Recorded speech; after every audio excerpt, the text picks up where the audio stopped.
Welcome to Ask Puppet Trainer Show, episode 132. My name is Sparky. This is Bear. Here, see the face? There we go. He's a happy boy. And he's a lazy dog, so he's what I do best with, because Bethany's not here to manage the crazy puppy. All right, and this will be the last show of 2023. We'll be gone next week. So if you guys have any questions pertaining to Christmas and the holidays and stuff, I have actually quite a few of them. I'm going to try to search through them and find at least a majority of those guys, because obviously they have a bit more of a time crunch than other questions do. And then any of the other ones, if you guys don't get your question answered, resubmit, not next week, but 2 weeks. Bear, are you done with me already? It's because I'm not petting you anymore. All right, and yeah, that's good. Let's do it. So I saw one that was about Christmas. Where is it?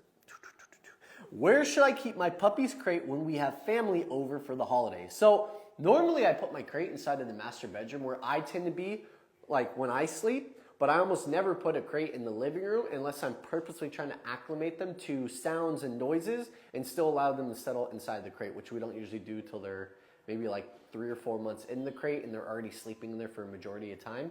So I would say just in general, not even just for the holidays, but in general by itself, I'd put that crate in the master bedroom and then cover it with the towel, front, sides, not the back. Back goes up against the wall, so you still get a little bit of residual airflow. White noise machine, some kind of sound machine. You can do a Friends soundtrack on YouTube through your Amazon Alexa speaker thingy or your Google Home speaker, and then just give them something to listen to. Most time a dog just needs some form of stimulation for their brain to lock onto, and it actually helps them settle because it still feels like there's people around them, even though there's no footfalls and no steps, and they only get a portion of that stimulation from it. So something to give a shot to. Oh, you settled down. Very nice, sir. Thank you. This is from Jennifer Maples, and it's also from Diva Fit Doc. She had a follow-up, and hers was the same question. How do you get them to not chew on the leash? So this is actually something I went over in a lesson yesterday. It's something we've talked about a few times. Anytime your dog is not in the crate, we always want them to have a leash on, whether they're dragging it on the ground or whether you're holding it. It's not just so you have leverage, it's also so they kind of get used to having something hanging from them and it doesn't create as much frustration. If I have a dog who's getting real fussy on that leash and is starting to bite it, I want you to think about something. When you hold that leash, does it have tension? Oh, okay, yep, you do your thing. Does it have tension on the leash a majority of the time? Because there's something called opposition reflex. What opposition reflex means is that when there's tension on the leash and a puppy fights against it and there's no release, it creates frustration. They start to oppose that leash tension, and it makes so when you start walking them, it actually creates more frustration with the leash than it does understanding. So how do we do this instead? How do we work through that? One, you want to try to have your leash loose at all times. You don't want to walk with your arm up here, which we see a lot. You don't want to say, puppy, come, with your arm up here and your food down here. You're creating pressure, but also telling them to move. So it's a bit of an oppositional thing in their brain as well. And whenever you have that leash on, if they do bite it and you've done everything I mentioned, you're not holding constant tension, you're doing food work on the leash, they're still fighting it, they're still biting it, which is what happened last night in my previous lesson. I told them to put 2 hands on the leash. It's on the harness, by the way, not a training tool, just the harness. They lift up, arm goes out, and you want to hold enough tension to where their front 2 feet on the harness hover off the ground by about a ½ inch. The reason the feet are hovering is because they're lifting their body to bite the leash. So they're lifting their front feet off the ground to get that leash. When they let that leash go, their feet are going to come back to the ground and touch. Do not release the tension yet. That's where everyone releases it, and it looks like this. And it looks like they're just yanking their hands up. It's not about a hard pull. It's actually constant, firm pressure. Hey, settle down, hold, they let it go, good. Pause, take a beat, take a breath. Slowly lower down that leash. They're not done. They're going for that leash again. They do it every time. The minute you lower it, they're going to be like, all right, I'm good, bite, and they go for that leash. Second time they go for it, same thing. Lift, hold, wait them out. Eventually, drop it down. And you're going to get a moment where their front feet touch the ground. They do this. And they let out a breath. It's that breath that tells me they're actually starting to settle. And some of that frustration is being worked through. But guess what? They're going for that leash in about 20, 30 seconds the minute you say come and you add leash tension again. They're not biting it because they don't like the leash. They're biting it because there's probably a little bit of opposition reflex and there's already been frustration built around that leash. when you do the movement and you do want to start getting more commands, you got to use food. So on that second or third rep where I'm lifting up, holding, they let the leash go, I give a little bit of slack and they're touching the ground.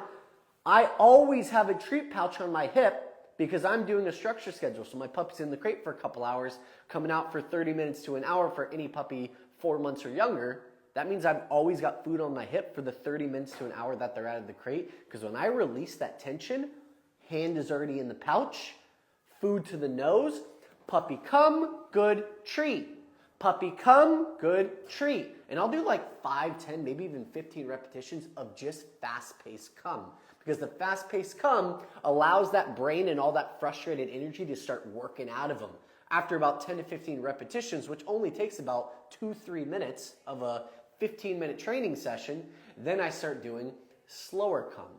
Puppy come, sit, good, treat, pause, break. A couple more of those slow pace, and then I'm now doing place command as my third routine. So fast pace works through the frustration energy. Slow pace puts them in a stronger training mode. Stationary command for a short duration allows their brain to and fully activate work mode. So that'd be my recommendation on that one. It's not an easy answer because leash frustration can develop pretty quickly, and once they have it, it's hard to break. So be diligent and make sure you're not holding constant tension on that leash. That's a big one. I saw someone send in a question. Was that pertaining to this question, or is it different? Okay, gotcha. Do you want to open up on my phone and just put it so I can read the TikTok chat? Just turn off the volume so I can read those questions. Thank you. We're still working out systems, so you don't see me doing this to the camera. Leaning in trying to read it. Ricky said it looked low and professional, and I kind of agree with her on it. I don't like it. Bethany doesn't like it. Bethany doesn't like it. Well, it's because on YouTube it makes it so it looks like you're staring at my forehead. But I got a beautiful forehead, so I can't imagine what's so terrible about that. All right, Mr. Bentley Boy. Puppy biting and not distracted by anything. Not distracted by anything, or is that like distracted by everything? Oh, it was a follow-up question. Barking at her mealtime, impatient for food, 3-month-old mini golden, puppy biting, and not distracted by anything. I'm assuming that not distracted by anything means that he's having trouble redirecting him because he's so locked onto the thing that he's looking for.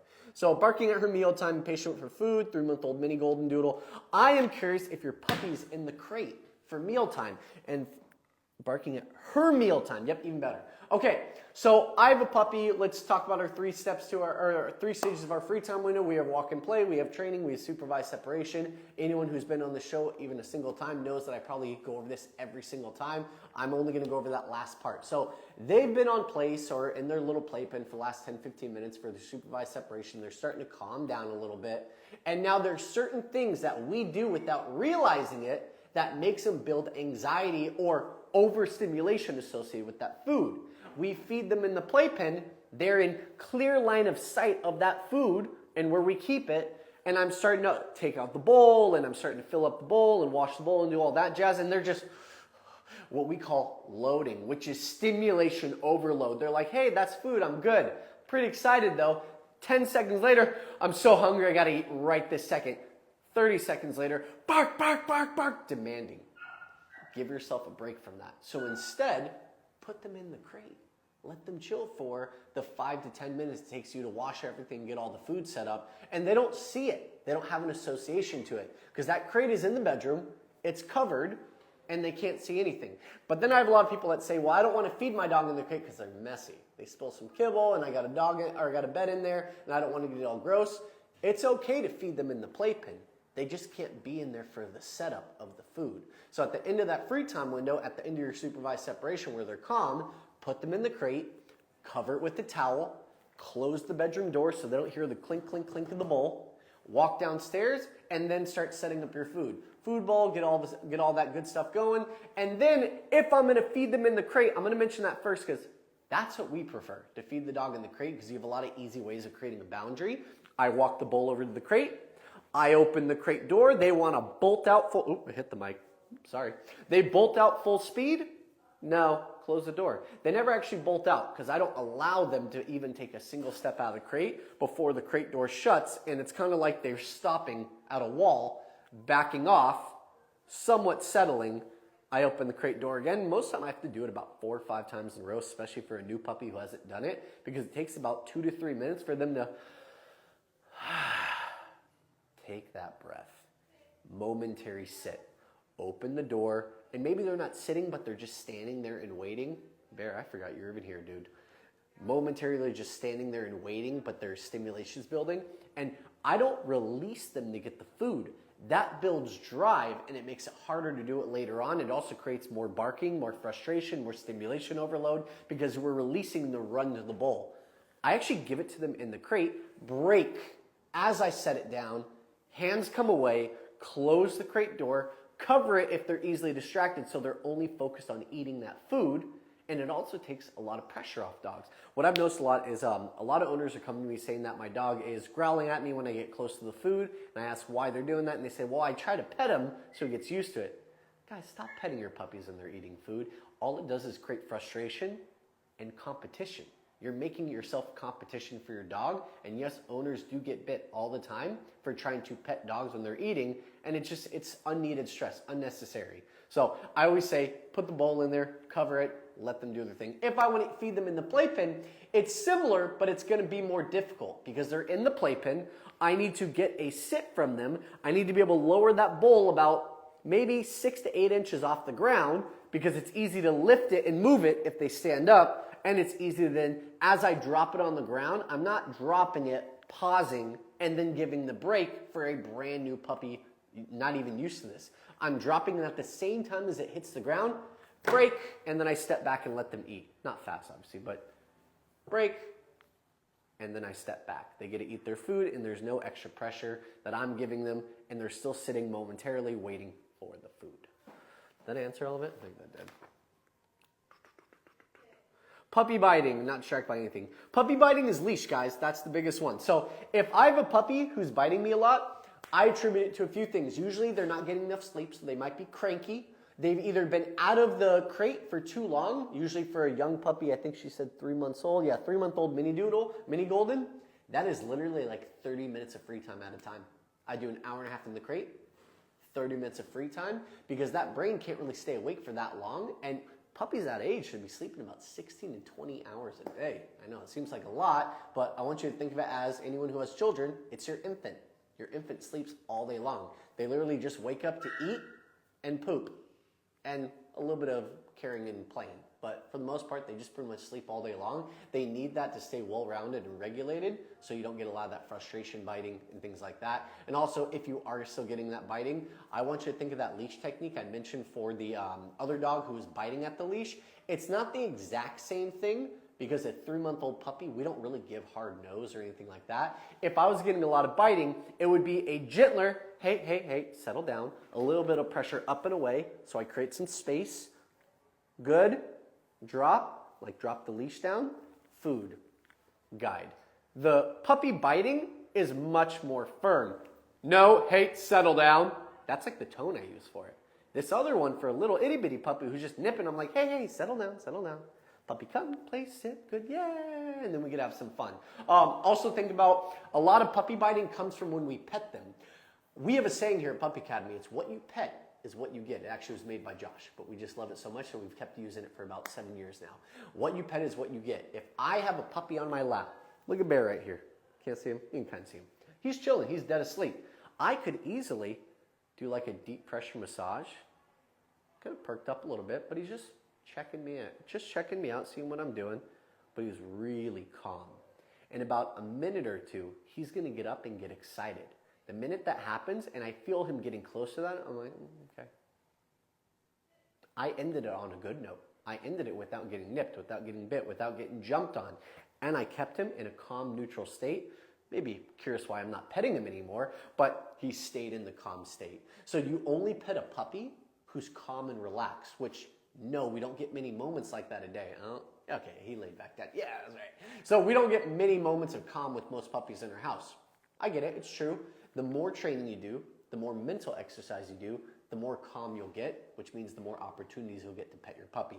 Hyper puppy jumping on my leg, and I'm, oh, good boy, as he jumps up on me. He's like, yeah, all right, I just got rewarded for jumping. Guess what? That's my new favorite thing, to jump on you every opportunity I get. So you have to pet what you want to get. How do you get them to stop biting the furniture too? The furniture, that's preventative. So you could go reactive. Reactive is when I find him biting the furniture, I'm like, all right, now I gotta spray that with bitter apple. Spray, spray, spray. Oh, he's biting the carpet. All right, gotta spray that with bitter apple. That's reacting to something and just trying to like almost like shore up the holes. I'd rather you go preventative. And what that basically means is anytime you go preventative is we have a leash on. He doesn't get access to the couch. He doesn't get access to the rug because I have him on leash. And if I'm in the room and I want him with me, he's tied to my hip and he's following me like a shadow. Does this apply to everyone? No, but it applies to anyone who has dogs that are chewing, jumping, nipping at the kids, going for the older dog and just trying to play with them, but the older dog's had enough of it. This is what I do is I always have a leash on a dog. So when I'm in the room, he can be tethered to me. If I'm in the room but I'm not paying attention to him and I don't want him tethered to me, he's in the playpen or back tied on a dog bed. And if I'm not going to be anywhere near him and I just want him to roam, guess what? You probably don't get that. He's got to be in the crate. If you're not going to be with your puppy monitoring them and managing what they're doing, they should just be in the crate. It's safer, and honestly, it's less stressful for them just to be in a safe environment where they don't get the opportunity to bite at the couch. Any other ones relevant to that, Kimberly? No? All right, cool. I'm doing Anne-Marie. Anne-Marie, hi there, my name is Anne-Marie, and my sister recently got her dream dog, a Corgi. I just trained a Corgi named Sparky, believe it or not. They just did their last session with me. She's been a bit overwhelmed the last 2 weeks as the dog's behavior is not at all what she expected. I'm not going to even read another second. I'm just going to say this. Corgis are herding dogs. They're literally meant to go low to the ground, run, take a hoof kick from a cow or a sheep, and keep on going. So just to give you an idea, that's probably what I'm going to read in this message. The 2-month-old puppy is very aggressive towards her and even tried to bite her face when she was holding it. He isn't our first dog and our other ones have never acted this way, so she's been feeling worried about the pup's behavior. We've been looking for tips to correct the snarling, growling, lunging, and biting, but nothing seems to work. I enjoy your videos. I was wondering if you have any advice to give. Any tips would be greatly appreciated. Okay, I gotcha. Okay, so you're probably not going to get the exact answer you want from us, mainly because at this point, yes, it's a younger puppy at 2 months old, but I have a feeling that you're either getting frustration biting just from the puppy being held too much, not getting enough mental and physical stimulation through training, and it's a cute little Corgi puppy, 2 months old. It's probably only, like this big or something, so they're probably holding the puppy again. My first advice, and this might help you, and you may not need the second part, my first piece of advice is you carry the dog less. He's always got a leash on, maybe even like a martingale just so you have a little bit of head control, just to give you a little bit more of something with him, and it gives you a little bit of pressure work without it like hitting the trachea or anything. And then whenever he's out of the crate, it's all training. I wouldn't even really give that much affection to a puppy who's trying to bite you, which is probably where the disconnect is we want to feel like we are giving love to our puppy, enough training for a puppy, but then also we're really curious why we're getting bit. Give less affection. Focus more on training. You have a training pouch on your hip at all times when he's not in the crate and he's moving around, and he's never free roam. He's either clipped to you on a leash, in the playpen, on his tether set up on the dog bed, or he's in the crate. And if this doesn't work and you truly have a situation where maybe you do have some puppy aggression where it's that young, that's pretty rare, so I'm hoping it's not. But if that is the case, we do recommend you look up a balanced dog trainer who works on puppy behavioral modification.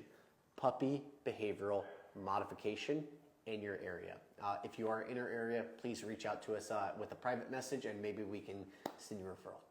Yeah, that one's really difficult. I'm sorry, Anne-Marie, that I couldn't give you a more straightforward answer. That's just, I wouldn't even know what answer to give until I could see the dog or have a better idea of what you guys are experiencing. All right, another long one. Sadie, hello, a 7-month-old Dachshund who is crazy. He constantly chews everything, even after redirected to chew on toys. I tried the nasty spray, but I think he got used to it and likes it. Pretty normal, actually, believe it or not. They're motivated enough. He pees and poops everywhere but except potty pads or puppy pads or outside. He will even hold it when we take him outside until we get back, no matter how long we're outside for. He barks at everything. Okay, I don't have to read another second of that. I can tell you right now, this is a relationship issue. This is probably too much freedom around the home and not having enough structure for him. So I could tell you everything you're doing wrong, but I'm not going to. I'm going to tell you everything you could do right to help you get a different puppy. So one, the first thing I want you to do, everything I've mentioned about the leash, I'm not even going to say it again because I've said it 3 times, but rewatch the first half of this video and I want you to revamp all of your leash work. Exactly as I've mentioned for the first 3 clients. Bear's chilling, he's hanging out. No. If anything, he's going to try to jump on this table and grab this paper. I lost my train of thought. Can't do that to me. I got it back. All right. No, I didn't. Yeah, I did. Okay. I lost my train of thought. What was the last thing I said? You killed me. Nope, you got to say it. Okay. Bye, Bear. My ADHD literally cannot handle distraction, and my wife loves trolling me on that. Okay. Leash, that's what it was. So watch all the first half of the video about the leash work, all of that, because that is what you're going to anytime your puppy is out of the crate, but also a structure schedule. You can DM us or PM us or whatever MS we have now to where you basically reach out, ask for a schedule. We'll give you a rough guideline, like a little skeleton you can plug and play with. But ideally is for a 7-month-old Dachshund, I'd be doing about probably 2.5 to 3 hours in the crate. I think I'd start with about 30 minutes to an hour out of the crate. It probably needs just a little bit more rest throughout the day. But also how you break down your free time is very important. You want your free time window to consist of 3 parts. Walk and play, training, supervised separation. It's exactly what it sounds like. The first third is walk and play just to get some of that bigger energy out. Never hand play, always with toys. And if he's redirecting to your hands even with the toys, tough luck to him. He doesn't get toy play. He doesn't get hand play. It's all training. He literally comes out of the crate, gets a short walk. We go right to training. And if you guys are ever curious about what training entails, we do have an online program. Say to your puppy's a little bit old for it, just because it usually caters to about 3 months old, like 2 months old, all the way to about 6 months old. But there are probably quite a few videos that can still help you, at least for the training commands and all that. That's the first thing I always go to. That's my first step to check out. Because what that's going to give us is that's going to give you a structure for you to play with. That's going to show you exactly what you do when your dog comes out of the crate and starts doing the training, the walk and play, and the supervised separation is the final part. This means that they basically just learn to exist around you without having access to you. What I mean by that is my dog's in a playpen. Because he's not jumping up and trying to climb out. Once you do that, it doesn't work anymore. Then you have a different setup. But he's in that playpen. He's existing, and he's calm, and he's just kind of watching you hang out. That's great. That builds confidence, independence, and the ability to self-soothe. Because I'm not looking at him, talking to him, or even trying to touch him. He's just existing with me in the room. That builds confidence. But that doesn't help with the potty. It sounds like a lot of this is about potty. I've seen potty like 8 times in this message, so let's really talk about that. When I bring a dog out of the crate, the first thing I do when I bring a dog out of the crate is I put on a harness and a leash. I'll do that no matter what, even for an older dog that's not fully trained. 8 months old, 9 months old, 10 months old. They're still dragging a leash around the house. I'm just not holding it anymore. You were holding that leash if he's not in the playpen or on the tether setup. And when I take him outside, I don't let him roam wherever he wants. I give him a spot of my choosing that happens to also be a spot that he's peed on before, and it's kind of like a familiar smell to him.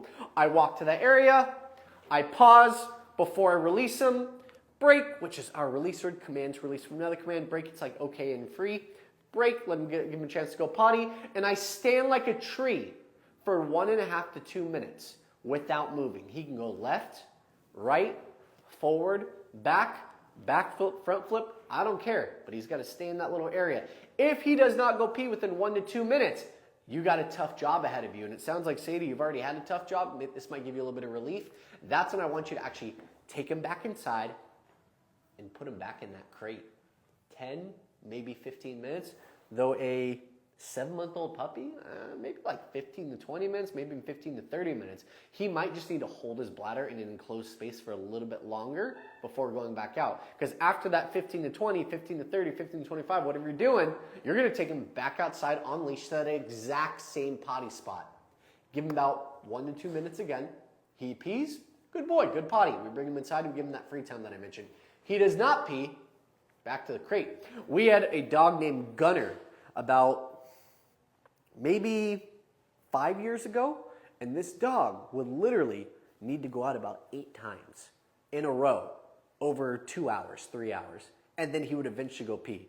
As we did this longer, first week was real tough. And I got a team of 12 people that help us do it. We all take turns. One person, much more difficult. But on the second week, it was like 5 times and he would pee. Third week, 3 times. And you get the idea. Then it became every time we took him out, he would pee in a second. It's more about creating repetition and an understanding. Most dogs pee or poop where they're most comfortable, like your carpet and your couch and your human bed where you sleep. So this is just a bit more challenging to lock it down because potty's real tough. But that is the way I would approach it.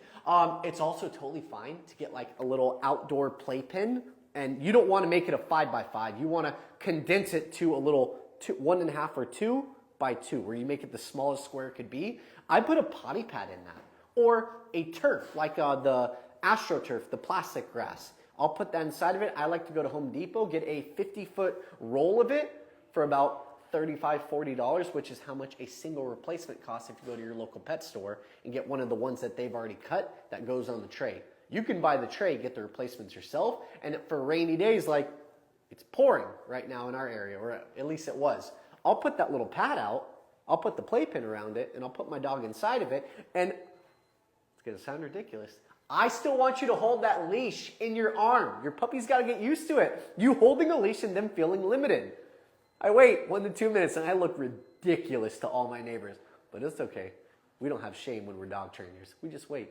After a minute or 2, we get our potty, good boy, good potty, then we bring him back inside the house. There's one more thing that I'm gonna mention too, because I know we're kind of getting near the end of it. I'm gonna go a few minutes over just because I want to. Sadie, if you're giving free access to water, you gotta cut that. You gotta stop that. It's not that you're going to prevent access to water, you're gonna limit the opportunities and the amount of opportunities he's had to get it. What I mean by that is, let's say that he's doing the 2-hour interval crate schedule. In the crate for an hour and a half, out for 30 minutes. At the end of each 30-minute free time window, that's when I want to give water to my dog. Just in that moment, I take my bowl off the counter, I pour out the old water, I give a little rinse so it's fresh water. And by the way, I'll say it twice so you guys can try to screenshot or at least record it and write it down. It's a half cup of water per every 30 pounds of body weight every 2 to 3 hours. That's the amount of water most dog breeds need. Weimaraner, Dalmatian, I'm sure there's a couple others, those are just the top 2 off the top of my head. They need constant access to water because they have kidney and digestion issues. So I would say talk to your vet on that one at least, just so you understand. But yeah, if you're gonna give water at all times, you're basically creating the need for your puppy to go pee every 30 minutes to an hour when he's out of the crate. You limit that water intake, give the water at a certain time, take that bowl away, put him in the crate for an hour and a half. You're actually teaching your puppy how to hold their bladder for that hour and a half of crate time, and then they get a potty right away when they come out. A tight schedule for a dog who's, I don't want to say suffering, but struggling with the issues that you have, it's just about schedule. What'd you say? Half cup of water every 30 pounds, every 2 to 3 hours for Jewel. Yeah, every 2 to 3 hours. Half cup of water per every 30 pounds of body weight every 2 to 3 hours. That's just like the national average that a lot of different like companies and like research places have done with larger case studies. Perfect. What if they are 4 pounds? Oh, I'm not doing math for your girl. You gotta do that math on your own. If they're 4 pounds, whatever 30 divided by 4 is, that's all you. I'm gonna get shit from that from Kimberly later. I mean stuff from that from Kimberly. All right, I wanna go one more. Yeah, we're gonna go one more. I got you. I got you. All right, last one. We already kind of answered that one. I want to try to pick one that's new. How about somebody getting a puppy? What are the must-haves to have before they get the puppy? I want a quick question, not one that's going to take me 25 minutes to answer. No, that's a good one, actually. I'll try to give a quick answer, which means you'll be here for another 10 minutes. All right, new puppy coming into the house. What are some things that you need for a new puppy coming into the house? First thing I like to do is I want to get a playpen set up. I want to have my crate. I want to have my multiple leashes. I want to have a long leash. I want to have a short leash. 4 to 6 feet, preferably maybe even 4 to 5 feet. I think 6 feet is a bit long, unless it's a drag leash or it's a leash that's going to be tethered to you because it's got to wrap around and tie on you. So it ends up being about 5 feet by the end of it.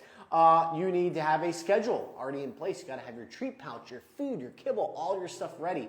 And the first thing I do with the dog coming into my house, well, I get them used to the house a little bit at least, but I've got a leash and harness on them right away. No tension. I'm not walking them around the house. They don't need a tour of your home. It's not MTV Cribs.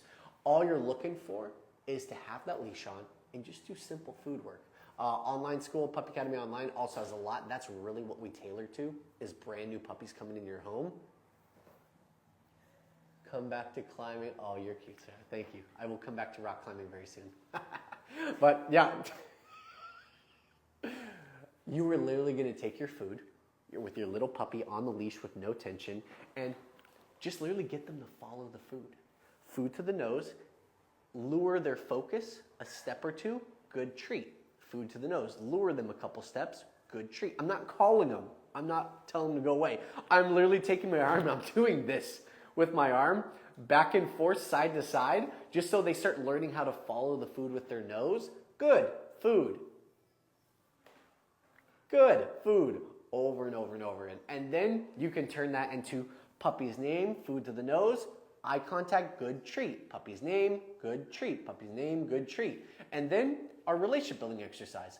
Food to nose, puppy come, walk 1 all the way up to 5 steps back, good treat. Every couple times you do it, you want to give food every single time though, in the very beginning. And ideally, use your kibble, don't use treats. A lot of people like to motivate their dogs more with treats, but the problem is that if you ever want to do a longer training session, you don't want a thick pup. You want to use the kibble. And honestly, it's better to use kibble anyways, because you're going to have difficult environmental situations like you're outside and you have a dog barking from a couple hundred feet away, your dog gets afraid. I can bring out those secret treats that are in like the backup pouch, put it to their nose, and my dog is literally going to look at that food like it's the second coming. It's the greatest thing they've ever smelled, because it's not what they normally get. So you can use it for extra difficult situations that you need a bit more leverage for. Okay. What? Can you answer one more? Give me one more, Kimberly. What you got? Several times. What if they're trained inside on a pad and want to transition them to outside? Okay, that's a good one. What if my puppy is trained inside on a pad and I want to transition them outside? I know Bethany would give you more of a straight answer of just get rid of the pads and start taking them outside. But I find that I work with a lot of city people and their life doesn't revolve around dog training like Bethany's and my life does. So it may not be as practical to go right to it because you may not do it in a drag leash. Ideally you would. But when you want to start transitioning, if my dog is older and not on a leash, I want to move those pads a little closer to the door each day that I get successful potties. So if I put it in the living room and it's always been there for years or months or even weeks and they pee on that, they're dragging a leash around but just kind of always out. If they're used to going that pad, move it 3 feet closer to the door. They pee on it. Next day, move it 3 feet closer to the door until it's right by that door. And then the next day, they go to that door where the pad was, or maybe I'll leave it there for a day or two, but then it's going to be outside the door, outside my front door. I'll go there, I'll open it, take them out, let them potty there. That is the extra time-consuming, long, considerate way. I'll be honest though, we don't really do that. I just like to give the super considerate way because I know there's probably some positive reinforcement trainers out there that are like, you can make it easier and less stressful for them. Which yeah, great, you could if you want to. I'll be honest though, I'm doing crate training. It's not about them going to the pad when they want because that means you're not on a schedule. So ideally is I'm taking them out of the crate. I'm taking that potty pad that's got 1 pee on it. I'm taking it with me downstairs and I'm gonna lay that on the grass. They're more used to what their feet feel, what the textures under their paws are. They're not used to feeling grass poke into their feet or a little bit of the dampness from the grass. They're used to like dry pad, physical material. You put them on the potty pad, on the grass outside, and you let them pee on the potty pad on the grass outside. I actually will do that for probably 2 or 3 times in a row. Quite a few of our puppies here who the owners want to transition them outside. This is something we've had to do for them. And most time once they pee on it 2 or 3 times, on the 4th one, I won't take out the pad, but exact same potty spot is where I'll take them to. And then once I'm on it, they go potty there, boom, you broke them of the habit of going inside, and now they start going outside. You just got to keep that structure schedule. I'll say one more thing. I have had dogs that cannot create the connection between potty pad, it being removed, and now their feet being on grass. So here's one extra tip that I've tried before and actually works pretty well, but we just don't use it that often, is I'll take that potty pad and I have my absorbent side that already has urine on it, right? I'm gonna flip that over so the absorbent side is actually touching the grass. They're feeling the texture of the pad, which is what their feet are used to. That's what they're trying to look for. When they pee on the pad, it's gonna pool in the center of the pad. Maybe a little bit on your dog's paws as well. Tough, it is what it is. And that pool of pee on the pad, when they get off the pad and you remove them, tilt the pad so that urine falls on the grass where you want them to go potty. Dogs are incredible creatures. They can smell an enzyme in their own urine for weeks after the fact, unless you have a heavy rain like what we're experiencing now. You're more likely to be able to take that puppy, that same patch of grass where that urine patch is, that we've dumped onto the grass, they'll smell it, and they're just a little bit more likely to go potty there. Does it work every time? No, but it's probably worth a shot. Okay, guys, thank you for showing up. Next week we will not be here, so happy holidays to everyone, and have a great vacation if you got one. Woo! Oh, wait, I don't have Bethany to do it. It feels more awkward by myself.